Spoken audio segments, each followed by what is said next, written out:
Greetings.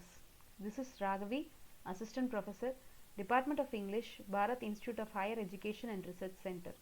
The course offered is Technical English and the topic is Phrases and Clauses. English language plays a vital role in our day-to-day life. It helps us gather, receive and transfer information mutually. Written communication is as important as the other means of communication. It requires effort, knowledge and proficiency indeed.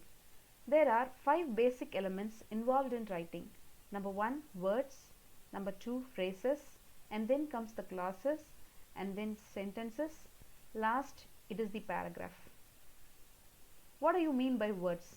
Words are nothing but group of letters put together which gives a complete meaning.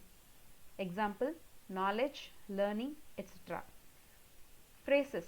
Phrases means group of words put together which may or may not give a meaning at all. Sometimes it gives a partial meaning too. And then comes clauses.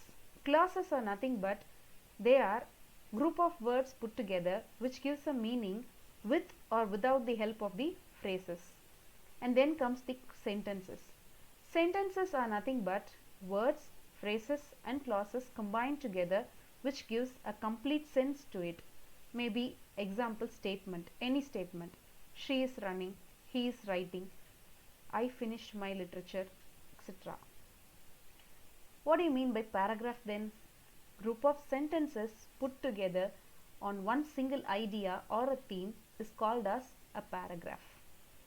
Now let us see how come sentences are related to phrases, clauses, etc. and what are the 3 types of transformation of sentences indeed. So, sentence. A group of words combined together giving a complete sense is called as sentence itself. It consists of 2 segments, that is the subject and the predicate indeed. How can you relate a subject and a predicate to a sentence? Let us see what do you mean by a subject and what do you mean by a predicate. A subject is always the first part of the sentence itself. It denotes to the person or the thing. What is the predicate then? When the subject could be called as the noun part, the remaining except the subject, all the remaining things in a sentence can be categorized as a predicate itself. It begins from the verb and it speaks about the action itself. This is the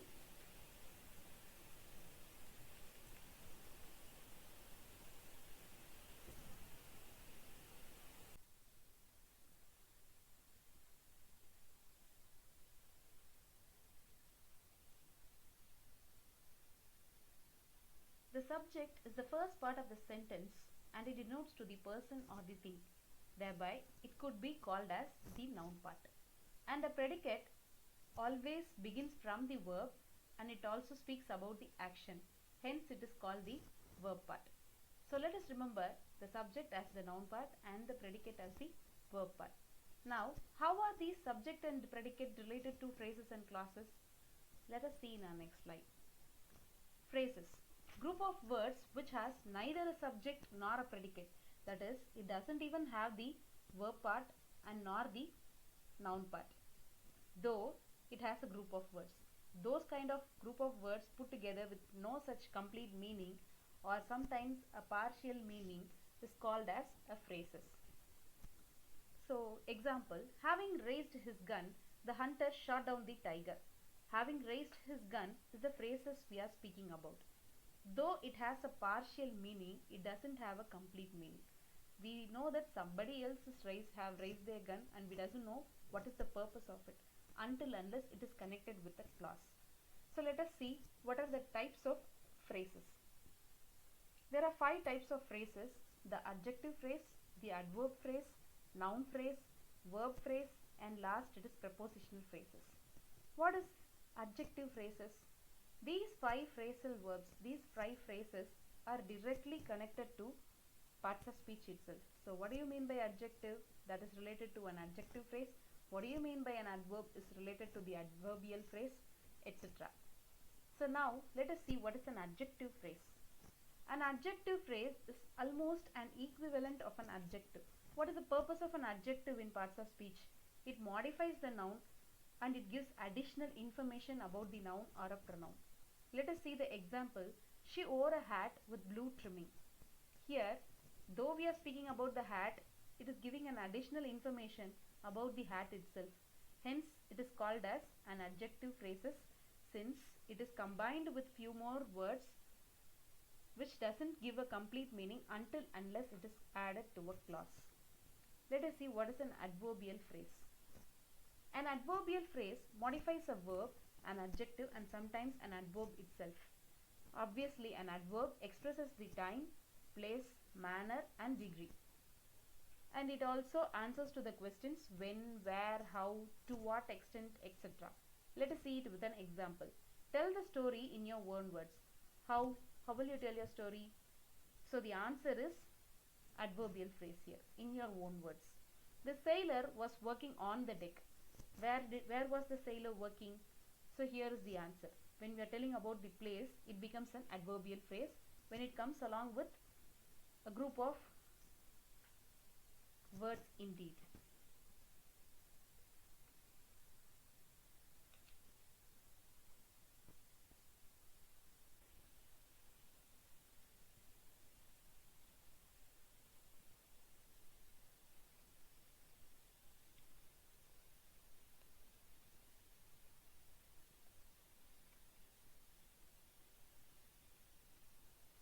A simple sentence. A simple sentence contains only one subject and one finite verb. It expresses a single complete thought or an idea. That is, it is easily identifiable and it is also identifiable as a main clause. That is an independent clause. A simple sentence is a single independent clause. Phrases like in spite of, despite, on the account of, in the eve of, on the eve of, etc. etc. There are various phrases like all these examples, and when these are used in a sentence, that is also considered to be a simple sentence. So let us remember that phrases plus one main clause and one definite verb is called as a simple sentence. It is easier to remember this way, and let us see what are the examples that are suitable to simple sentences. Despite his sincerity, he was late. That is, even though he was sincere, he was late. There will be certain people who are so sincere in their work or even at their study, whatever it is, it depends on our ideology. Despite their sincerity, they will be late to that place. That is, maybe circumstances. In that case, when you are using a phrase in front of that sentence, that is called as a simple sentence indeed. Even though you are using a phrase to complete the sentence, it is a independent clause. Okay. So next example. The cat crept through the dark house. This is also easily identifiable that it contains only one verb and one subject, which could be easily identifiable with a definite verb indeed. The wary mouse watched from underneath an upturned cereal box. I think this is a story about that Tom and Jerry. Let us see in detail. Compound sentences. A compound sentence contains two independent clauses.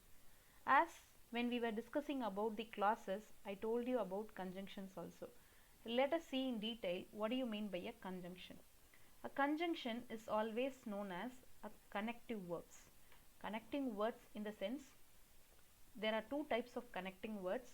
One, the connective words which we are using in between the sentences, and the other one, it depends on this sentence. They are used either in the beginning or in the middle of the sentence itself. So these two types of conjunctions are coordinating conjunction and the subordinating conjunction. So obviously, coordinating conjunction, by the literal meaning of the word itself, you can understand that they are supposed to be used only in the middle of the sentence. And when it comes to the subordinating conjunction, it is the direct opposite to what do you mean by a coordinating conjunction. So here let us remember fanboys. Fanboys in the sense the conjunctions like for, and, nor, but, or, and yet, so, etc. This is fanboys. So just in case to remember easily, let us say that these are frequently used coordinating conjunctions. The conjunction used can impact the meaning of the sentence itself.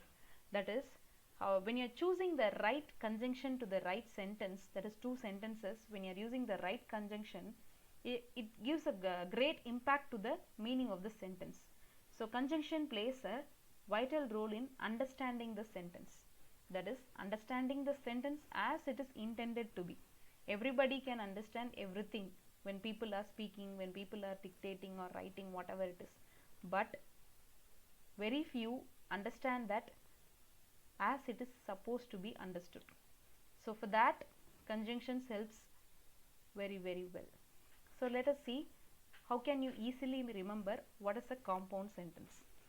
So let us say two or more main clauses plus a coordinating conjunction is called as a compound sentence. So let us remember this way: two or more main clauses plus a coordinating conjunction. Coordinating conjunction is the conjunctions which we are using in between the sentences. Always remember, coordinating conjunctions should be used only in the middle of the sentence. So let us see few examples. The cat was unsuccessful in his attempt to catch the mouse. This is a complete sentence. It has a complete meaning. And the mouse was equally as unlucky in his attempt to get the cheese. The mouse also had an idea in its mind, but still it didn't succeed in it. Hence, it is connected. That is, there is a complete sentence in the first part and even in the second part. Despite the complete sentence, complete meaning, they are trying to connect the sentence with the coordinating conjunction and. Only if you are using an and there, it gives a complete and correct meaning. If you are using a but or in the sentence, it exactly changes the meaning of the sentence itself. Hence, it takes a great impact on the meaning of the sentences. The dog had watched all of this, but he had refused to become involved. So here also, unless until you are using the right word, that is the right conjunction but here, the meaning of the sentence itself changes. The mouse could wait until dark, or he could risk a daylight raid on the pantry. So here also, instead of or, if you are using some other conjunctions there, it will change the meaning. But the mouse could wait until dark gives a complete meaning. It is a independent clause. Likewise, he could risk a daylight raid on the pantry. This is also a complete sentence which is connected using the word or. The cat usually slept during the day, yet curiosity held him at the corner of the kitchen. Here this is also the same thing. Before the comma, we can see that it is a complete sentence. Similarly, after yet, it is a complete sentence. We are connecting these two clauses, that is these two independent clauses, with one single coordinating conjunction and but, or, yet, etc. Let us move on to complex sentences.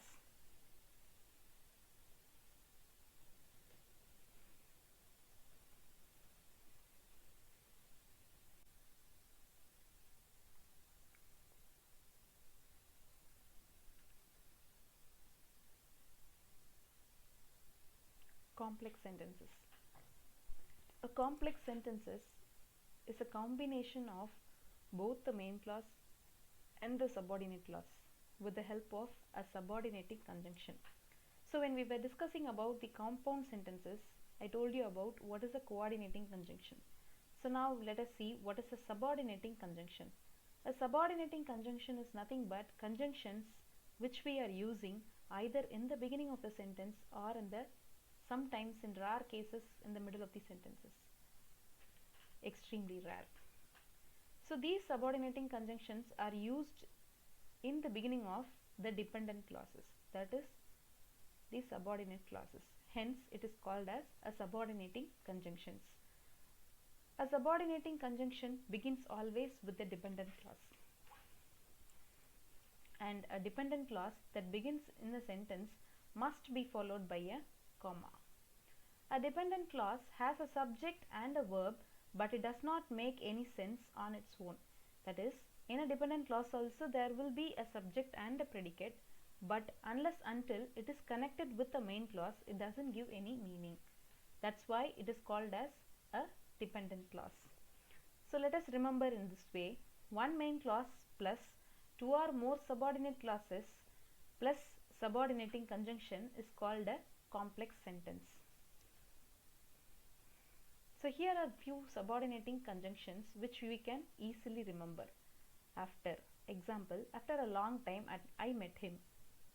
Although he is too good, I don't like him. In order that. At least. Now what?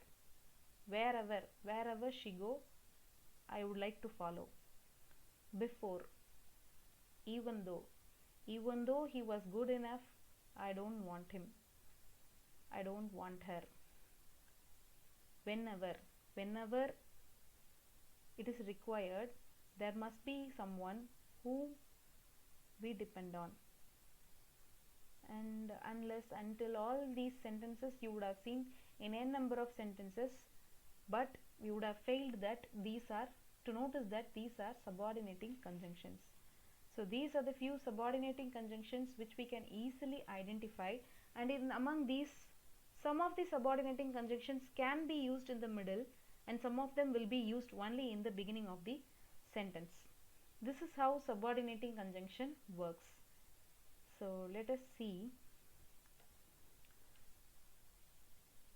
few examples for a complex sentence. After he gave it some thought, the mouse decided to wait until later for his trick. So here, after he gave it some thought, that is, the sentence begins with after, that is a subordinating conjunction, and then it continues with the dependent clause, that is, he gave it some thought. Who gave it some thought? Comma. It doesn't have any sense unless it is added to the main clause. The mouse decided to wait until later for his trick. Next sentence. The cat fell asleep on the warm kitchen because he was deprived of sleep the night before. So the same story continues, the same Tom and Jerry story.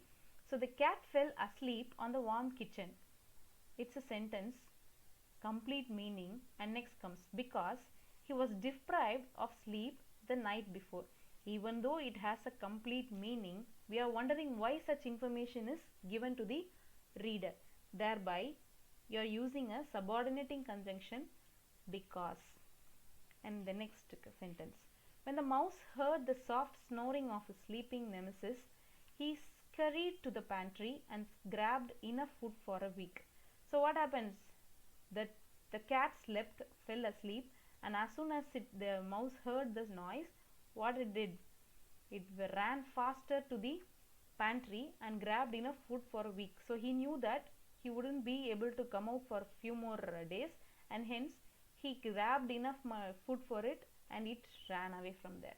So here, since it begins with when, we can easily identify that the first part of the sentence is the dependent clause, since it is using the help of a subordinating conjunction. He scurried to the pantry and grabbed enough food for a week. So here, he scurried to the pantry also has a meaning. Grabbed enough food for a week also has a meaning. But you are using another conjunction in the sentence, and what kind of sentence is this? This is neither a complex sentence, neither a compound sentence. We have one more type of sentences which we will be seeing in the forthcoming slides. The dedicated feline sleuth keeps his nightly vigil enough, though the foresighted mouse will not be venturing out this week.